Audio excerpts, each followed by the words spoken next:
Днес ще се потопим в една неистинска странна история. История за три велики сили, един замръзнал континент и една тайна, която може би и до днес лежи скрита под тонове лед. И така да започваме. В центъра на всичко стои един единствен въпрос. Какво за Бога са търсили три враждуващи сили на едно и също пусто място в Антарктида? И защо, защо мисиите им са били обвити в такава плътна тайна?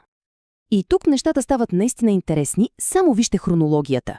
Три огромни експедиции, буквално една след друга. И всичко това завършва с глобален договор, който изведнъж, сякаш от нищото, обявява целия континент за забранен. Странно, нали? Да разплетем тази мистерия, като се върнем в началото. Част първа. Германският прецедент. Всичко започва малко преди Втората световна война, с една много амбициозна германска мисия. Официално, разбира се, всичко изглежда съвсем невинно. Експедицията от 1938 е обявена като, научна и търговска. Трябвало да проучват маршрути за китоловния флот. Но, ако се вгледаме по-дълбоко, виждаме съвсем друга картина. Говори се за завладяване на територии, дори за търсене на окултни реликви. А когато чуем, че зад всичко това стоят хора като Херман Гьоринг и Хайнрих Химлер, тогава официалната версия започва да звучи доста кухо. И вижте само с какво отиват. Това не е екипировка за учени. Говорим за преустроен самолетоносач, хидроплани за въздушно картографиране и, забележете, над тон метални флагчета с свастики.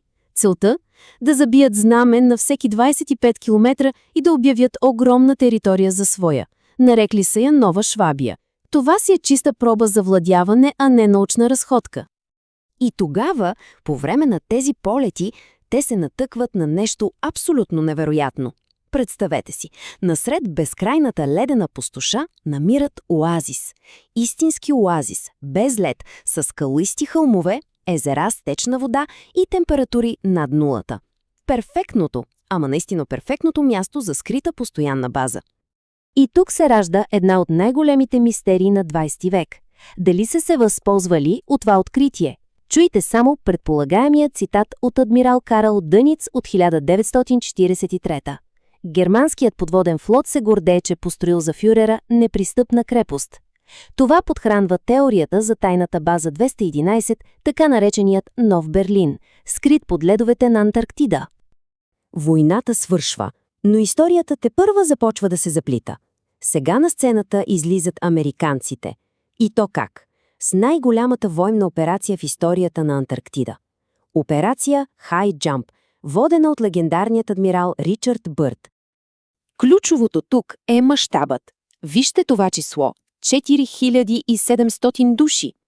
Официалната версия е, че това е просто тренировка и тестване на оборудване. Хайде, кой праща армада, включваща самолетоносец, подводница и хиляди войници, за да тества палатки на студено?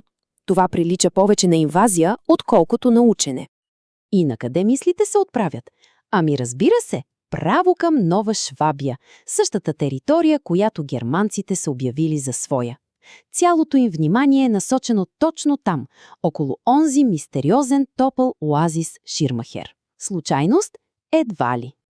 И тук става още по-странно. Мисията е планирана да продължи 8 месеца, а всъщност приключва само след 2. Официалната причина – ранно настъпване на зимата. Проблемът е, че метеорологичните данни от онова време показват съвсем нормални условия. Затова и тръгват слухове. Слухове за битка, за засада, за сблъсък с някаква неизвестна сила. Това, което адмирал Бърт казва след завръщането си, е просто смразяващо.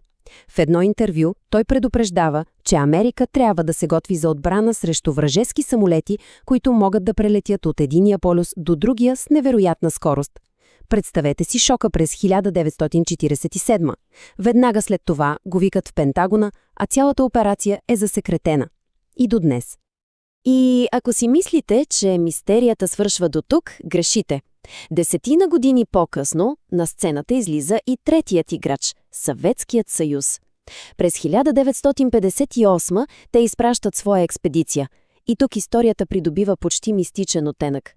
Според някои източници, това не е било просто поредното научно проучване. В екипа уж имало бивши членове на окултна група от 20-те години, които са търсили изгубената цивилизация Хиперборея.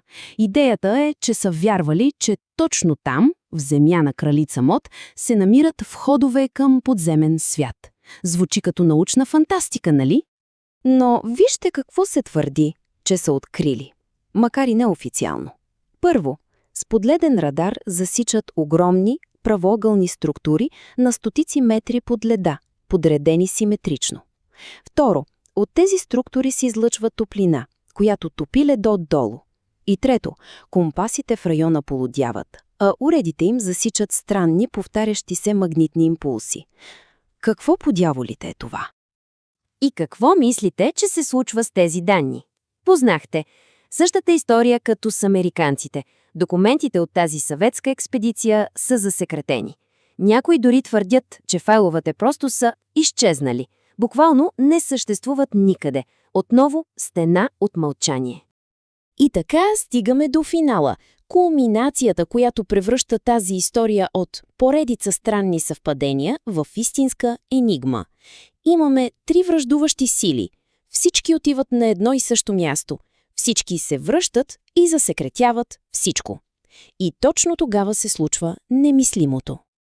Вижте датите. 1958. Съветите приключват проучването си.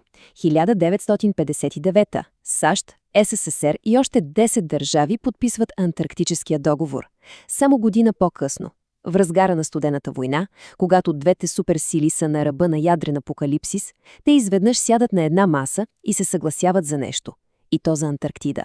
Това просто крещи, че има нещо много, много по-голямо, за което не знаем.